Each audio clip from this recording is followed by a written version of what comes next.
بسم اللہ الرحمن الرحیم 900 سال قبل مسیح سلطنت بنی اسرائیل دو حصوں میں تقسیم ہوئی۔ ایک حصہ یہودیہ کہلانے لگا اور بیت المقدس اس کا دارالحکومت بنا، جبکہ دوسرے حصے کا نام اسرائیل رکھا گیا اور اسرائیل کا دارالحکومت سامرا قرار پایا، جسے آج کل نابلس کہا جاتا ہے۔ اسرائیل کا جو حکمران تھا اس کا نام اخیب تھا۔ بنی اسرائیل ایک خدا کو ماننے والے تھے اور حضرت موسیٰ علیہ السلام کی تعلیمات پر عمل پیرا تھے۔ ان کا بادشاہ اخیب بھی ایک نیک دل بادشاہ تھا۔ اس دور میں فینیشیا کی شہزادی کی خوبصورتی کی بہت دھوم تھی۔ ہر ملک کے شہزادے اور بادشاہ اس سے شادی کے خواہاں تھے۔ فینیشیا اسرائیل کے شمال میں واقع خوبصورت شہر تھا۔ اسرائیل کا بادشاہ اخیب بھی فینیشیا کی شہزادی ایزابل سے شادی کا خواہشمند بن گیا، اور ایزابل اس شرط پر اخیب کی دلہن بن کے اسرائیل آ گئی کہ محل کے قریب میرے لیے ایک بہت بڑا بت خانہ بنایا جائے گا۔ چنانچہ یہاں سے ایک بار پھر بنی اسرائیلیوں میں بت پرستی کا آغاز ہوا۔ شادی کے بعد شہزادی ایزابل نے اپنے ملک کا مشہور بت بال کو اپنے محل کے قریب نصب کروا دیا، اور ساتھ ہی ایک بہت بڑی قربان گاہ بھی تعمیر کروا دی۔ روایات میں آتا ہے کہ یہ وہی مشہور بت تھا جس کی شام اور یمن والے سینکڑوں سالوں سے پوجا کر رہے تھے۔ بال بت ایک مشہور دیوتا مانا جاتا تھا۔ وہ خالص سونے کا بنا ہوا تھا، اور اس بت کا قد 21 گز اور 4 منہ تھے۔ ہر منہ پر ہیرے جواہرات سے بنا ایک تاج تھا۔ ملکہ ایزابل نے 400 افراد کو اس کی دیکھ بھال کے لیے مندر میں مامور کر دیا۔ ملکہ ایزابل نے اپنے ملک سے 200 جھوٹے نبیوں کو بھی بلا لیا، جنہوں نے اسرائیل کے بادشاہ اخیب اور اس کی رعایا میں سے بال بت کی عبادت کے لیے تبلیغ کی، اور آہستہ آہستہ سارا ملک ہی بال بت کی پوجا میں لگ گیا۔ بادشاہ تو ویسے ہی سارا کنٹرول اپنی خوبصورت ملکہ ایزابل کو دے چکا تھا۔ اس حد تک مشرکانہ عقائد پھیل گئے کہ اسرائیلیوں نے ان 200 پجاریوں کو ہی اپنا نبی مان لیا اور دل و جان سے بال بت کی پوجا کرنے لگے۔ اس سے متصل قربان گاہ میں ہر روز قربانی کی جانے لگی۔ ہر مہینے نئے چاند کی رات ایک خوبصورت لڑکی کو بھی قربان کیا جاتا، اور اس کا خون بال بت پر وار کر پجاریوں کے سروں پر لگایا جاتا۔ اس کے بعد وہ اپنی قوم کی بیٹیوں کے لیے دعا کرتے۔ یہ بات اتنی عام ہو گئی کہ لڑکیوں نے اپنے بال تک بنانا چھوڑ دیے کہ کہیں انہیں خوبصورت سمجھ کر بال بت کے نظر نہ کر دیا جائے۔ بس پھر اللہ پاک نے ان لوگوں کو دی ہوئی ڈیل ختم کی اور اپنے پیارے پیغمبر حضرت الیاس علیہ السلام کو ان کی طرف مبعوث فرما دیا۔ بت پرستی اور کفر و شرک میں غرق اس قوم کو راہ راست پر لانے کے لیے حضرت الیاس علیہ السلام نے تبلیغ شروع کر دی۔ تاریخی روایات میں حضرت الیاس کا شجرہ نسب حضرت ہارون علیہ السلام سے جا ملتا ہے۔ آپ شہر جلاد میں پیدا ہوئے۔ انجیل میں آپ کا نام ایلیا نبی کے نام سے پکارا گیا ہے۔ تفسیر ابن کثیر کے مطابق آپ کا نسب نامہ کچھ یوں ہے: الیاس علیہ السلام بن یاسین بن فخاس بن یزاز بن ہارون علیہ السلام۔ حضرت الیاس کا دور حضرت حزقیل علیہ السلام کے بعد اور حضرت الیسع علیہ السلام سے پہلے کا ہے۔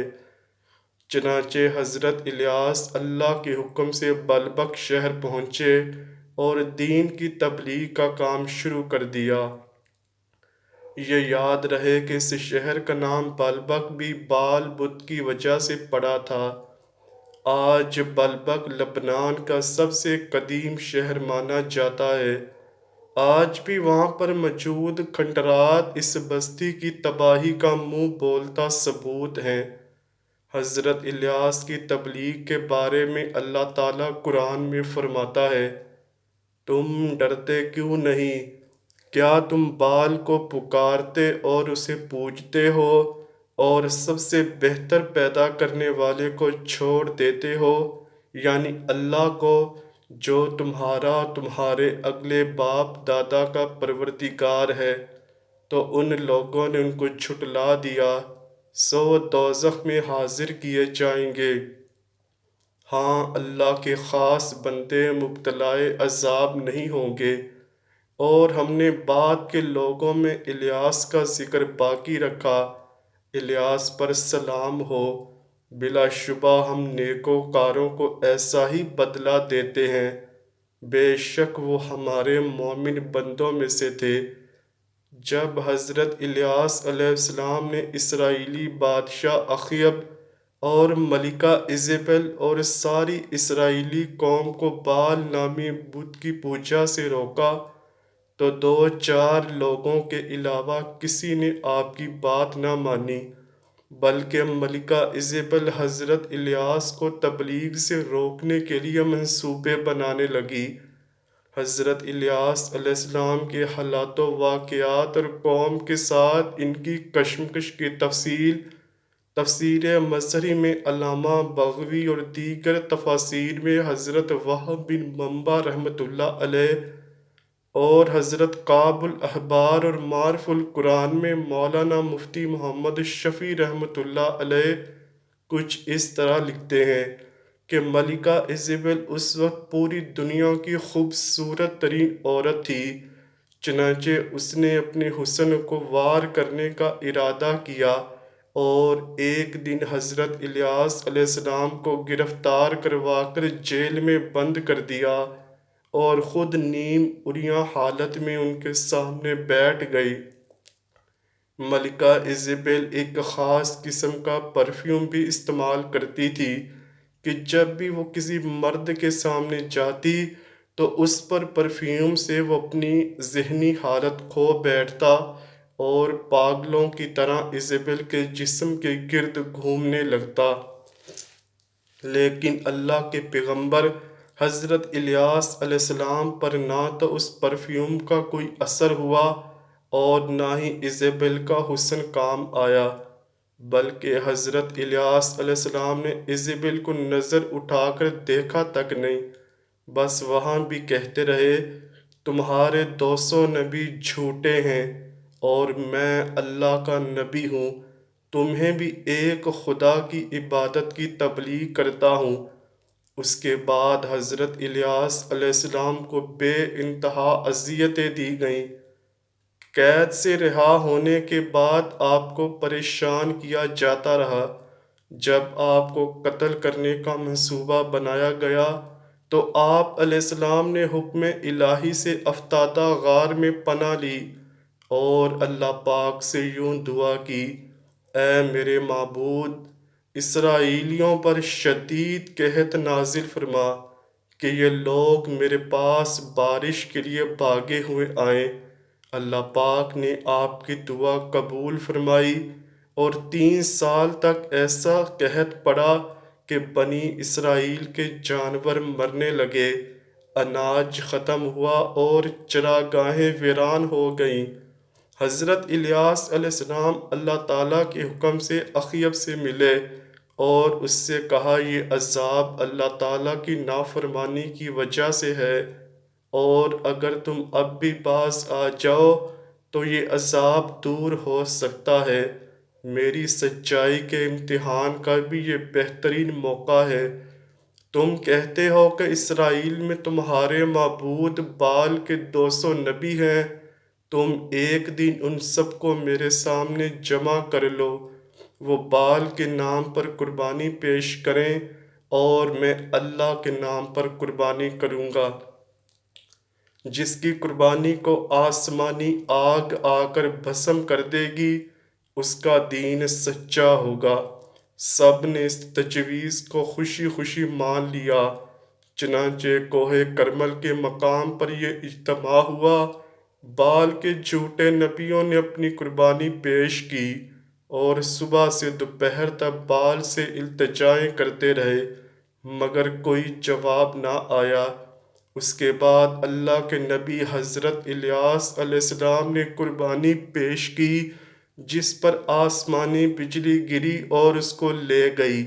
یہ دیکھنا تھا کہ بہت سے لوگ فوراً سجدے میں گر گئے کہ حضرت الیاس ہی سچے نبی ہیں۔ اس کے بعد آپ علیہ السلام نے دعا کی تو بارش بھی ہوئی۔ اس کے بعد حضرت الیاس تبلیغ کرنے کے لیے کچھ عرصہ یہودہ چلے گئے۔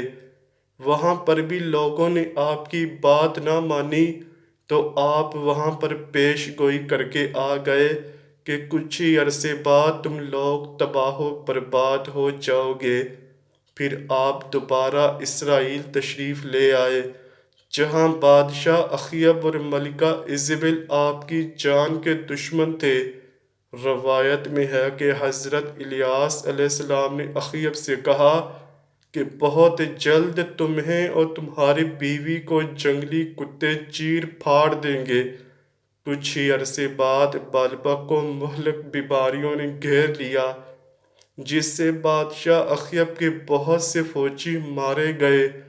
اس کا فائدہ دشمن ملک نے اٹھا کر اسرائیل پر حملہ کر دیا اور بالبک کو تہس نہس کر دیا۔ بادشاہ اخیب اپنی ملکہ ایزابل کو لے کر جنگلی راستے سے فرار ہوا، جہاں راستے میں اس پر حملہ ہوا اور بادشاہ اخیب اور ملکہ ایزابل پر جنگلی کتے چھوڑ دیے گئے۔ دوستو، یہ تھا اس حسن کی دیوی کا انجام جس کی لاش کے ٹکڑے بھی شاید کسی کو نہیں ملے ہوں گے۔ اب بات کرتے ہیں اس سوال کی جو کہ اکثر لوگوں کے ذہنوں میں ہے کہ آیا حضرت الیاس علیہ السلام زندہ ہیں یا وفات پا گئے تھے؟ اس بارے میں مختلف مورخین اور مفسرین کی مختلف رائے ہے، لیکن زیادہ تر روایات یہی ہیں کہ حضرت الیاس علیہ السلام زندہ ہیں۔ علامہ بغوی فرماتے ہیں کہ ایک آتشی گھوڑے پر حضرت الیاس علیہ السلام کو آسمان پر اٹھا لیا گیا اور وہ حضرت عیسیٰ علیہ السلام کی طرح زندہ ہیں۔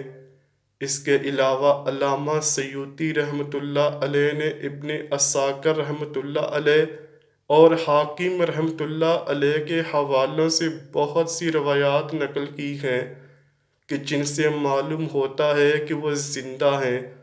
حضرت کعب رحمۃ اللہ علیہ فرماتے ہیں کہ 4 انبیاء اب تک زندہ ہیں: حضرت ادریس علیہ السلام، حضرت عیسیٰ علیہ السلام، حضرت خضر علیہ السلام اور حضرت الیاس علیہ السلام۔ لیکن البدایہ والنہایہ جلد نمبر 1 صفحہ نمبر 338 میں حافظ ابن کثیر رحمۃ اللہ علیہ لکھتے ہیں کہ یہ روایات صحیح نہیں ہیں، ان روایات میں کی صحت بعید ہے، اور حضرت الیاس علیہ السلام کا مزار مبارک لبنان کے شہر بالبک میں ہے۔ بہرحال حضرت الیاس علیہ السلام کا زندہ ہونا کسی معتبر اسلامی روایت سے ثابت نہیں، لہٰذا اس معاملے میں سلامتی کی رائے یہی ہے کہ سکوت اختیار کیا جائے اور اسرائیلی روایات کے سلسلے میں حضرت صلی اللہ علیہ وآلہ وسلم کی تعلیم پر عمل کیا جائے کہ نہ ان کی تصدیق کرو اور نہ تکذیب۔ دوستو، اس ویڈیو کو اپنے دوستوں کے ساتھ ضرور شیئر کیجیے گا آخر میں دعا کرتے ہیں کہ اللہ پاک ہماری تمام بہنوں کو اچھے اور مناسب رشتے عطا فرمائے تاکہ ہمارا معاشرہ امن و سکون کی طرف گامزن ہو، ہم سب برائیوں سے دور رہیں اور نیک اعمال کرنے لگ جائیں۔ اے اللہ پاک ہم سب کے حال پر رحم فرما دے اور اس ویڈیو کے تمام دیکھنے والوں کی جائز حاجات کو پورا فرما دے۔ کمنٹ سیکشن میں آمین لکھنا مت بھولیے گا، نہ جانے کس کی آمین کی وجہ سے ہماری یہ دعائیں قبول ہو جائیں۔